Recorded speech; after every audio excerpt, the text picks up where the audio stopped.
Olá, povo de Deus, Igreja Santa. Aqui estamos mais uma vez para compartilhar um pouco da palavra do Senhor, aproveitando esse momento em que estamos impedidos de estar na casa do Senhor. Nós estamos usando esse canal para emitir algumas reflexões, meditações, e estamos à sua disposição para receber também as orientações, as críticas e as sugestões. A primeira igreja evangélica congregacional de Juazeiro estará nesses dias emitindo pequenas mensagens, curtas mensagens, meditações para a edificação do povo de Deus. Embora não estejamos podendo ir ao templo, podemos vivenciar a experiência de igreja na comunhão, no compartilhamento da palavra e na troca de testemunhos valorosos. Hoje nós queremos refletir um pouco sobre o que está escrito no livro de Apocalipse, no capítulo 4. Apenas o versículo 2 diz assim: imediatamente eu me achei em espírito, e eis armado no céu um trono, e no trono alguém sentado. Meus queridos irmãos e amigos, essa palavra traz uma lição, traz lições importantíssimas para nós. Se você é um leitor assíduo da palavra de Deus, você vai perceber que nos capítulos 2 e 3 do Apocalipse, nós nos deparamos com as 7 cartas às 7 igrejas da Ásia. E, amados irmãos, o conteúdo dessas cartas, eles não são nada animadores. João deve ter ficado espantado ao perceber como é que as igrejas eram por dentro. Igrejas que tinham perdido o amor, igrejas que estavam envolvidas em mundanismo, igrejas que são comparadas a personagens do Antigo Testamento da estirpe de Jezabel, igrejas que estavam sendo perseguidas, e algumas dessas igrejas até foram ameaçadas pelo Senhor Jesus. De modo que podemos imaginar que após essa visão, o profeta deve ter ficado perplexo e talvez até desapontado e sem esperança sobre o futuro. Ora, se na igreja, que é a comunidade guardiã dos valores, da pureza, da santidade, nós encontramos tal situação, então como não estaria o mundo? O fato é, amados irmãos, que após a visão das igrejas, o Senhor convida João para uma visão maravilhosa. E essa visão é a visão do trono. O Senhor então está dizendo a João: olha, apesar de toda a desordem, apesar de todo o caos, apesar de toda a tristeza proveniente do estado das igrejas, eu quero dizer para você que ainda existe um trono. Meu amado, minha amada, essa foi a palavra de Deus para o apóstolo João. Ainda existe um trono.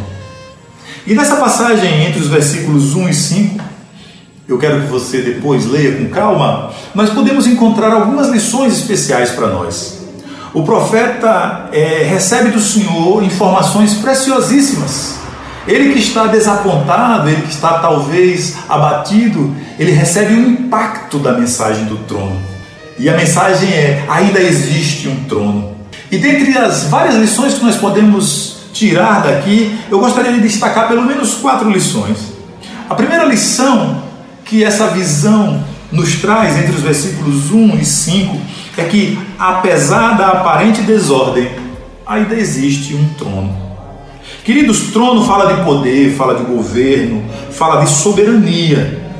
João precisava entender que, mesmo havendo tanta bagunça ao seu redor, Deus não havia abandonado o seu trono. Deus continuava no trono. Então, a primeira lição que João nos transmite através dessa visão é que, apesar de toda a desordem, ainda existe um trono. A segunda lição está no versículo 2. E a segunda lição é: no trono há alguém sentado. Olha só o que o versículo 2 diz: imediatamente eu me achei em espírito, e eis armado no céu um trono, e no trono alguém sentado. Algumas pessoas reclamam de que em suas nações os governantes, eles existem, mas eles não atuam. Eles são eleitos, mas eles não realizam aquilo para o que foram designados. Mas eu quero dizer para você, nessa ocasião, que no caso do universo, o trono do reino está ocupado. No trono tem alguém sentado. E esse alguém é nada mais, nada menos do que o Senhor Jesus. A terceira lição que nós podemos tirar desse texto é que do trono são emitidas provas da autoridade de quem está sentado. Olha o que diz o versículo 5. Do trono saem relâmpagos, vozes e trovões. E diante do trono ardem 7 tochas de fogo, que são os 7 Espíritos de Deus.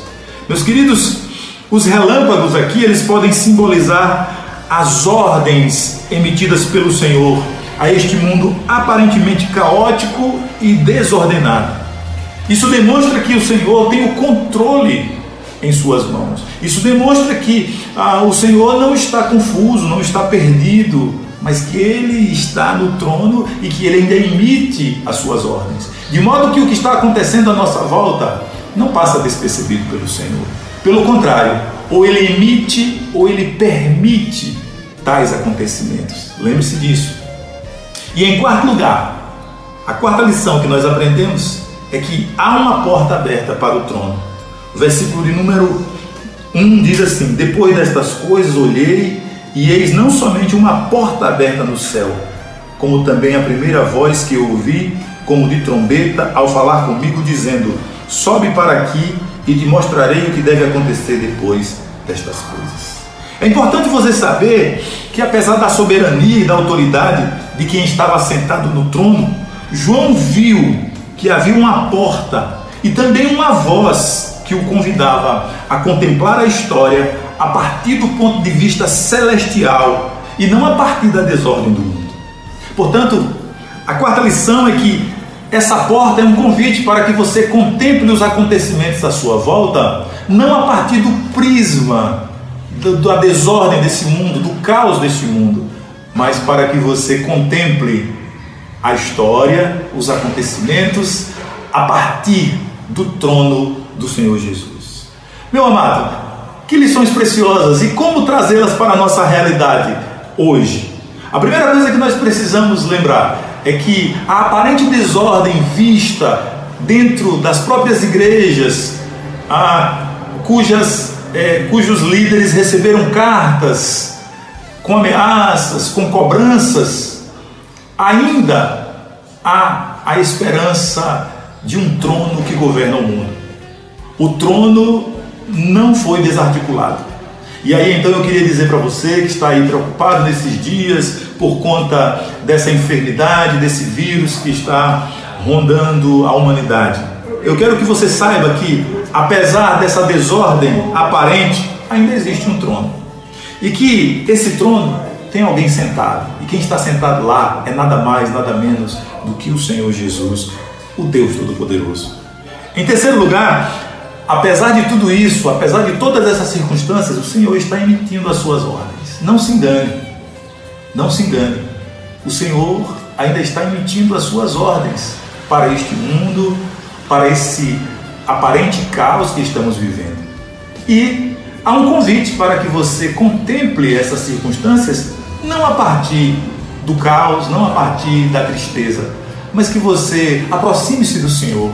Olha, a porta está aberta, há uma porta, e essa porta é também um convite para que você contemple os acontecimentos mundiais, os acontecimentos regionais e os acontecimentos locais, não a partir da desordem e do caos que você está vendo por conta desta pandemia, mas que você adquira, mas que você busque, se aproprie da visão do ponto de vista do trono, que você se coloque ao lado daquele que está no trono e contemple o mundo por esse ponto de vista.